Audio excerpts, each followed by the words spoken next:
오늘 우리에게 주시는 하나님의 말씀은 요한복음 14장 말씀입니다. 25절에서 31절까지 말씀을 우리 한 절씩 교독합니다.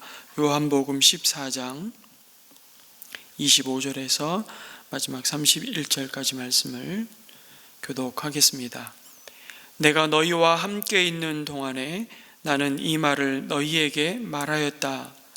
그러나 보혜사 곧 아버지께서 내 이름으로 보내실 성령께서 너희에게 모든 것을 가르쳐 주실 것이며 또 내가 너희에게 말한 모든 것을 생각나게 하실 것이다. 나는 평화를 너희에게 남겨준다. 나는 내 평화를 너희에게 준다. 내가 너희에게 주는 평화는 세상이 주는 것과 같지 않다. 너희는 마음에 근심하지 말고 두려워하지도 말아라. 너희는 내가 갔다가 너희에게로 다시 온다고 한 내 말을 들었다. 너희가 나를 사랑한다면 내가 아버지께로 가는 것을 내 아버지는 나보다 크신 분이기 때문이다. 지금 나는 그 일이 일어나기 전에 미리 너희에게 말하였다. 이것은 그 일이 일어날 때에 너희로 하여금 믿게 하려는 것이다. 나는 너희와 더 이상 말을 많이 하지 않겠다. 이 세상의 통치자가 가까이 오고 있기 때문이다. 그는 나를 어떻게 할 아무런 권한이 없다. 같이 읽습니다. 다만 내가 아버지를 사랑한다는 것과 아버지께서 내게 분부하신 그대로 내가 행한다는 것을 세상에 알리려는 것이다. 일어나거라. 여기에서 떠나자. 아멘. 예수님은 마가 요한의 다락방에서 제자들에게 자신은 이제 나를 보내신 하나님 아버지께로 돌아간다는 말씀을 반복해서 하셨습니다. 그리고 내가 너희의 보혜사가 되어서 너희를 이 땅에서 지키며 또 보호하고 위로하며 돕는 자로 함께 하였지만 이후로 내가 아버지께로 가면 또 다른 보혜사를 보내어 주시기를 아버지께 요청하시겠다고 약속하십니다. 그러면서 다른 보혜사, 곧 성령 하나님이 오셔서 내가 너희와 함께 있으며 행했던 모든 일을 너희를 위해서 또 너희 가운데 행하실 것이라고 말씀하십니다. 예수님은 장차 제자들에게 일어날 그 모든 일을 그들에게 이미 말씀하셨죠. 그러나 주님이 제자들에게 이 말을 하셨다고 제자들이 다 그 말을 알아들은 것은 아니었습니다.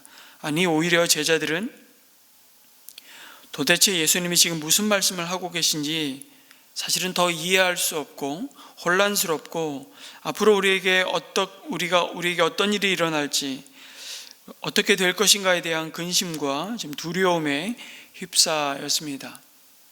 제자들은 더 갈 바를 모르고 길을 잃은 오리무중 상황이 된 것이죠.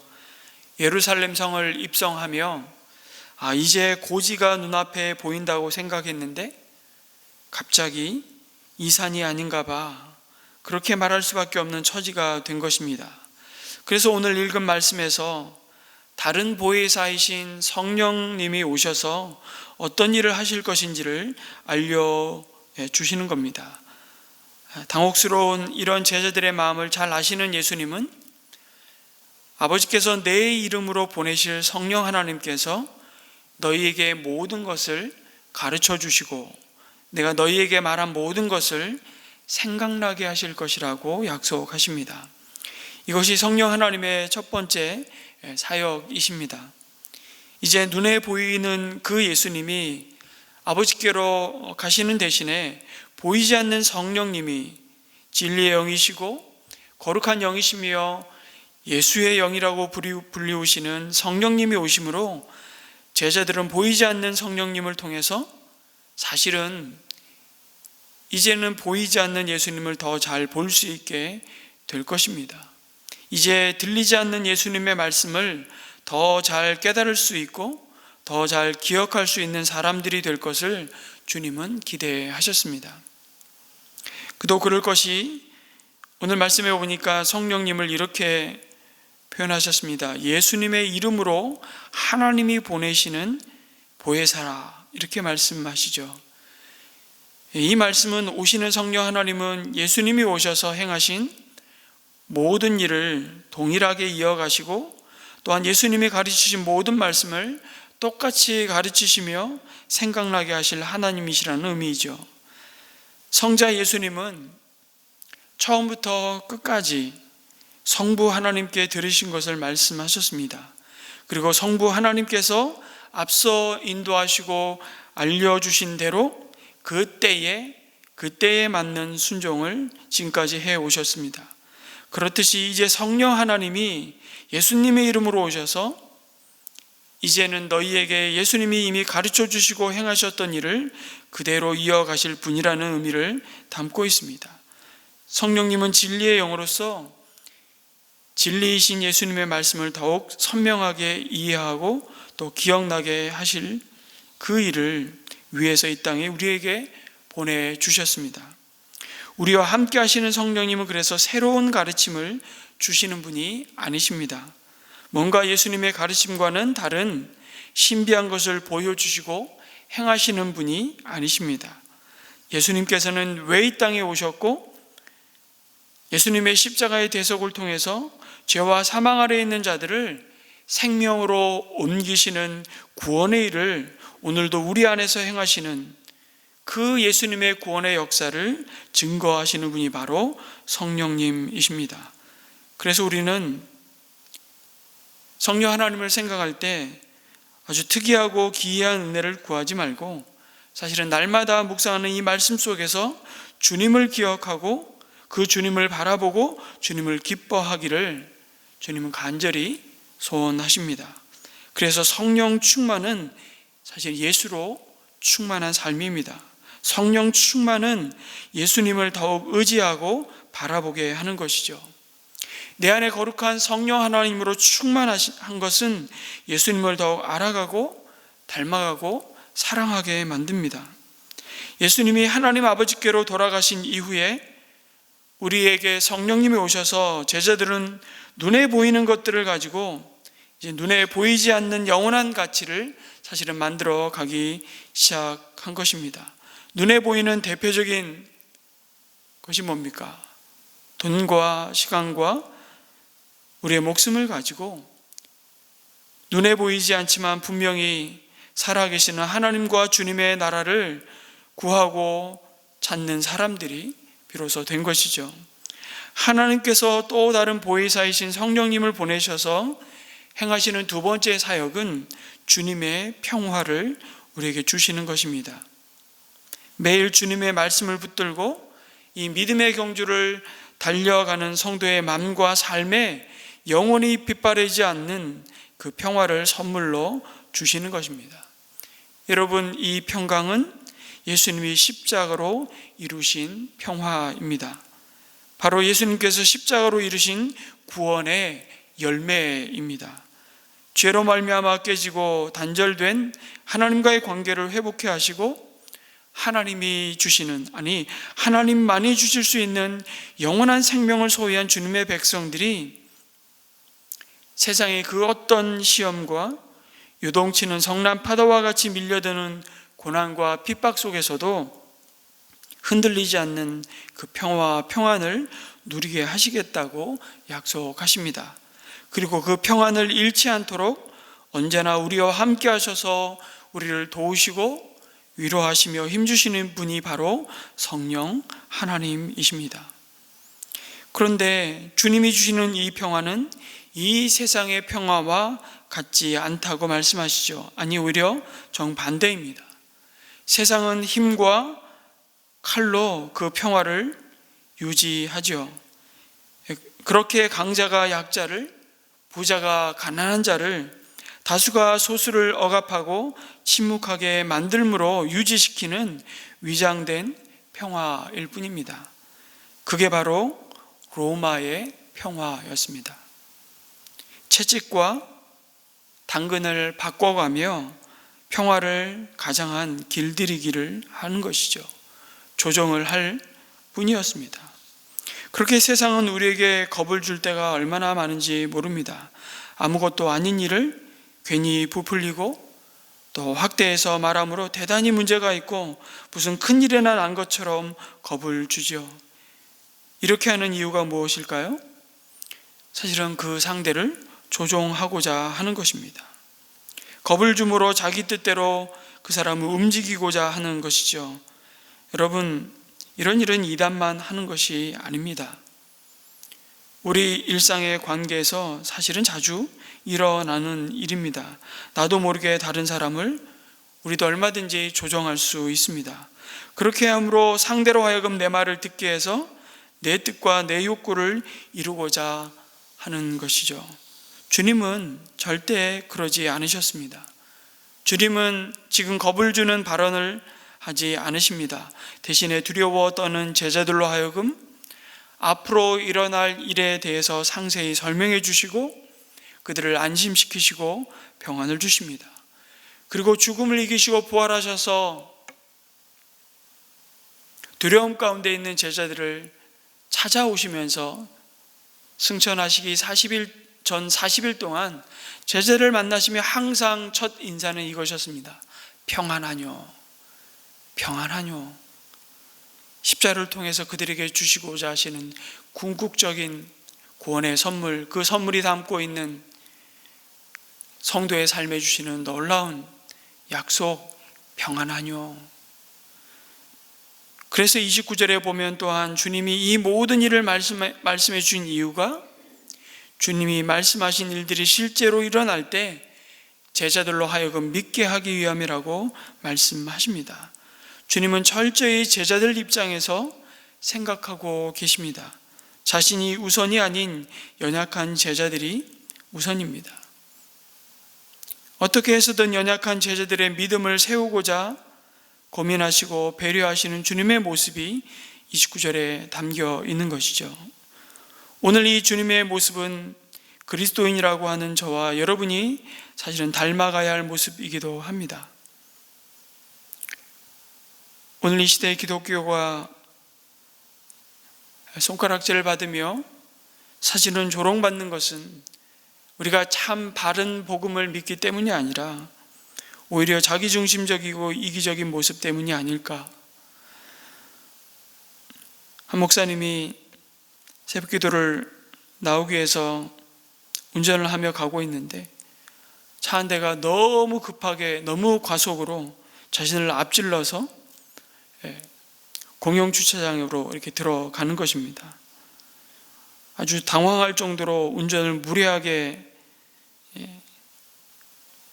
한 그 사람을 이렇게 보고 있는데 주차를 하더니만 급하게 뛰어서 교회 새벽 예배가 늦어서 급하게 운전해서 들어가는 모습을 목사님이 본 것이죠.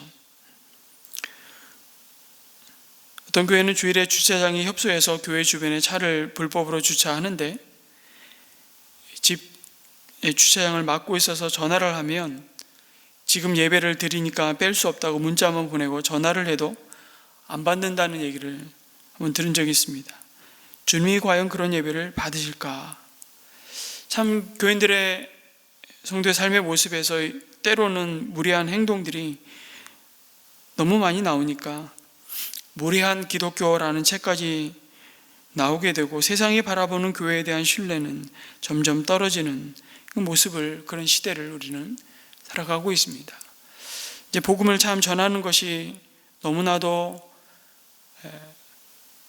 어렵고, 사실 청년들은 자신이 그리스도인이라고 직장 혹은 대학교 대학생 자신의 가족과 친구들에게 말하기가 주저스럽다고, 이렇게 참 쉽지 않은 이 믿음을 지켜가는 시대를 우리는 살아가고 있습니다. 제자들에게 주님이 보여주신 본처럼 저와 여러분도 늘 상대방 입장에서 생각해야 할 이 믿음의 태도, 이 매력적인 그리스도인의 모습을 우리가 회복하는 것이 얼마나 중요한 것인가, 이 생각을 다시 한번 해보게 됩니다. 내가 편리한 대로 나 우선으로 생각하고 결정해서는 안 되고, 상대방이 어떨지 늘 물어보고 그 사람의 자리에 나를 세워보고 그 사람 의견을 존중해주고 먼저 배려하는 것이 바로 주님을 닮아가는 길이 될 것입니다. 안타깝게도 예수님을 믿고 따른다고 하면서도 자기의 뜻, 자신의 욕구를 위해 말을 부풀리는 자들이 참 많음을 보게 됩니다.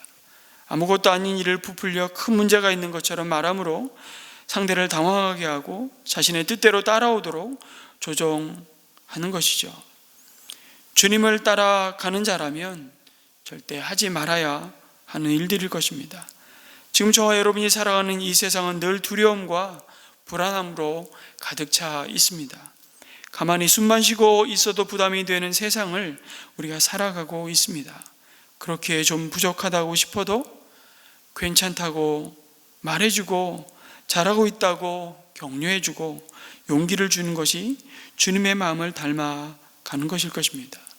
다시 한번 우리가 새해 첫 한 주간을 새겹칠 기도회로 함께 모이면서 우리가 잃어버렸던 하늘의 언어가 있다면 회복하기를 소원하는, 그래서 인정, 격려, 칭찬, can 언어, will 언어, 감사의 언어, 진실의 언어를 다시 한번 우리의 삶 가운데 관계 속에서 주님의 이름으로 우리 안에 계신 거룩한 성령의 힘에 그 마음을 따라 그 시선으로 바라보며 성령이 보내셔서 세상에 있는 자기 사람들을 위해 행하시는 그 일을 순종함으로 따라가는 저희들이 되었으면 좋겠습니다. 예수님은 하나님 아버지께로 돌아가시지만 근심하거나 두려워하지 말라고 하시며, 주님은 세상이 줄 수 없고 빼앗을 수도 없는 세상이 주는 평화는 근본적으로 다른 평화를 제자들에게 주시겠다고 약속하셨기에 우리는 그 길을 또한 걸어갈 수 있음을 고백합니다.